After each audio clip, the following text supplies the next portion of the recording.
ओम नमः शिवाय। हर हर महादेव।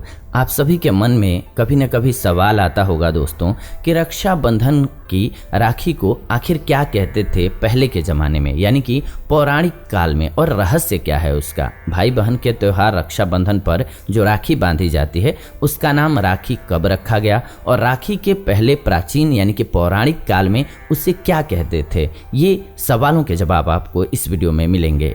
इसीलिए वीडियो को बिना स्किप किए हुए अंत तक देखिए और लाइक कर दीजिए, शेयर कर दीजिए व्हाट्सएप पे, फेसबुक पे, ताकि सभी को वीडियो मिले। और कमेंट में जरूर लिखिए ओम नमः शिवाय, हर हर महादेव। आप देख रहे हैं जीवन जीने की कला स्पिरिचुअल। आइए जानते हैं अब इसके संबंध में। कहते हैं कि राक्ष को पहले रक्षा सूत्र कहते थे। यह रक्षा सूत्र बांधने की परंपरा वैदिक काल से आई है, जबकि व्यक्ति को यज्ञ, युद्ध, आखेट, नए संकल्प और धार्मिक अनुष्ठान के दौरान कलाई पर नाड़ा या सूत का धागा, जिसे कलावा या मौली कहते हैं, आप भी बांधते होंगे, वो बांधा जाता था। यही रक्षा सूत्र आगे चल करके पति पत्नी, माँ बेटे और फिर भाई बहन के प्यार का प्रतीक बन गया। रक्षाबंधन के अलावा भी अन्य कई धार्मिक मौक़ों पर आज भी रक्षा सूत्र यानी कि नाड़ा बांधा जाता है। आप देखते होंगे पहले के डॉक्टर्स भी जो होते थे वो नाड़ी यानी कि सिर्फ आपके हाथ को पकड़ करके, जहाँ पर रक्षा सूत्र बांधा जाता है वहीं को पकड़ करके और बता देते थे कि बीमारी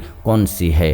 तो इसलिए बहुत अच्छा भी होता है, ये साइंस की दृष्टि से भी देखें तो रक्षा बांधना। रक्षा सूत्र को बोलचाल की भाषा में राखी कहा जाता है, जो वेद के संस्कृत शब्द रक्षिका का अपभ्रंश है। मध्यकाल में इसे राखी कहा जाने लगा। भाई बहन के इस पवित्र त्योहार को प्राचीन काल में अलग अलग रूप में मनाया जाता था।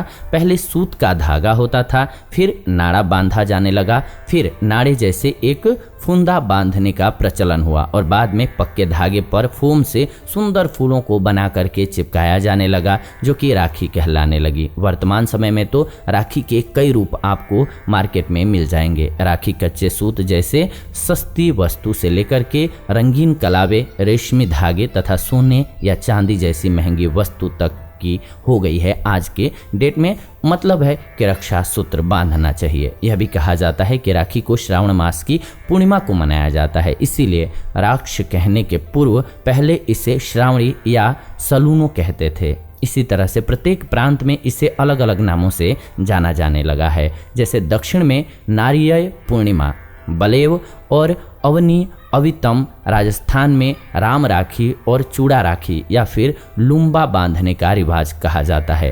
राम राखी, इसमें लाल डोरे पर एक पीले छींटों वाला फुंदना लगा हुआ होता है, उसे ही कहते हैं। तो ये अलग अलग प्रांत में इसीलिए और अलग अलग समय काल में अलग अलग नाम से जानी जाती है। लेकिन राखी का मतलब जो है वो आप समझ चुके हैं, अब साइंस के रूप में समझ चुके हैं पहले कि क्या होता है, यानी कि हमारे स्वास्थ्य को लाभ होता है साइंस की दृष्टि से देखेंगे तो, और रिश्तों को लेकर के भावनाओं को समझते हैं तो आप बहुत आसानी से समझ सकते हैं कि एक जिसके भी बीच में बांधा जाता है तो ये एक प्रेम का बंधन होता है। तो ये आज की वीडियो रही। उम्मीद करते हैं कि आपको वीडियो ये बेहद पसंद आई होगी और आप में से किस किस को राखी का या कलावा बांधने का त्यौहार या तरीका पसंद है हाथ पर, जरूर आप लिखिए कमेंट्स के माध्यम से। फिलहाल विदा लेते हैं आज के इस वीडियो से। जुड़ेंगे हम नई वीडियो में नई जानकारी के साथ। तब तक आप सभी खुश रहें, स्वस्थ रहें।